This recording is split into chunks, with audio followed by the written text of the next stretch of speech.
I'm John Pixler, the horticulturist for the Parks and Recreation Department here at the City of Austin. We're here at the Conley-Guerrero Senior Activity Center again, and today I'm talking about these great pots that we made for the courtyard out back. So they have two different kinds of plants in them. On the top, they got a Texas silver sage. This one in particular is called compacta because it's a shorter, more compacted one that's good for pots or small areas. It's an extremely drought tolerant plant, but you get this great silver foliage, and it has a pink bloom that usually comes in the late spring to an early summer all the way into the fall. And then down here below we've got purple heart.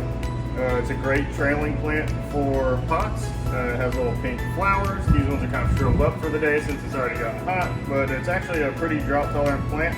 And this one actually was planted this spring from a 1 gallon plant, and the silver sage was also planted this spring from a 5 gallon pot.